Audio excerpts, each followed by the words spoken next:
Salut tout le monde! Alors aujourd'hui, j'ai testé une recette de pain paléo qui est sans gluten, sans lait et sans farine, surtout sans céréales, parce que moi, vous savez que je n'aime pas manger des céréales. Donc voilà cette recette qu'on va pouvoir adapter aussi à des végétariens, végétaliens, véganes, etc.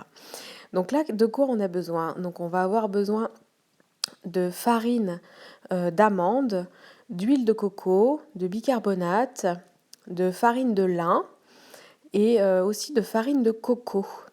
Et également un tout petit peu de vinaigre de cidre, donc ça va servir à faire monter le pain. Donc le vinaigre de cidre et le bicarbonate remplacent la levure. Pour les personnes qui ne veulent pas utiliser d'œufs, il y a la possibilité d'utiliser de la marque Orgran, que j'ai trouvé sur internet, un substitut d'œufs. Sinon, pour les personnes qui veulent utiliser des œufs, ça sera 3 œufs. Donc là, on a la poudre d'amande que l'on va verser dans un récipient. Ensuite, la poudre de lin. Donc là, c'est des graines de lin que j'ai mixées moi. Et également pareil pour les graines d'amande que j'ai mixées moi. Donc là, on a la farine de coco. Ensuite, on va mettre le bicarbonate. Donc ça, c'est tous les éléments secs que l'on va mettre ensemble dans un récipient et on va les mélanger ensemble. Quand tous les éléments secs sont mélangés, on va mélanger tous les éléments liquides.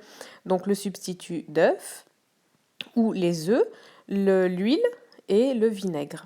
L'huile de coco et le vinaigre. Ensuite, on mélange le tout aux éléments secs et on va mettre tout ça, cette pâte, on va la mettre dans un moule à cake qu'on aura graissé au préalable avec de l'huile de coco. Ensuite, on va mettre ce cake au four pendant à peu près une trentaine de minutes à 180 degrés.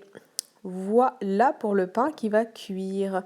Donc là, je vais vous montrer ce que ça donne une fois cuit. Voilà, donc le pain, il se tient bien, il est très compact. Alors une petite tranche, ça suffit largement.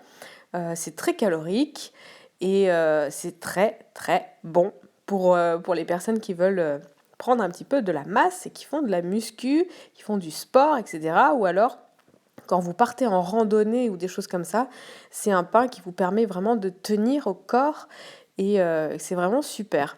Alors je vais vous donner exactement les proportions et également le nombre de calories qu'il y a à l'intérieur. Le pain fait environ 400 grammes.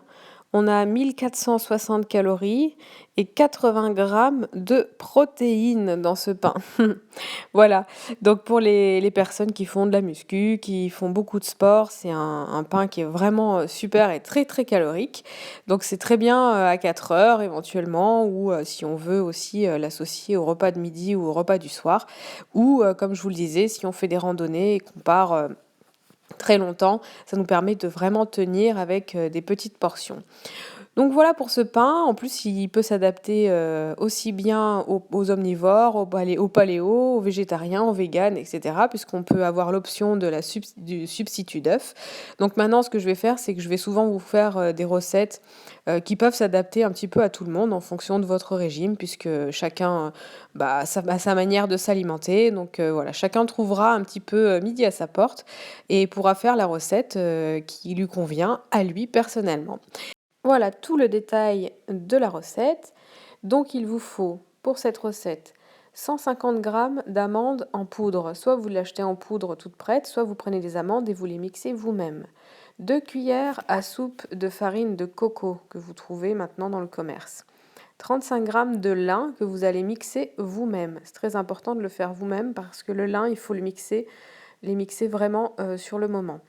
1 cuillère à café de bicarbonate, 1 cuillère à soupe de vinaigre de cidre, 3 œufs ou l'équivalent en substitut d'œuf, 4 cuillères à soupe d'huile de coco et des épices en option. Donc vous pouvez mettre du cumin si vous voulez. Je l'ai testé au cumin et c'est vraiment super bon. Après, il faut aimer certaines épices. Donc vous pouvez mettre les épices que vous voulez, qui vous plaisent, ou sinon vous pouvez le laisser tel quel.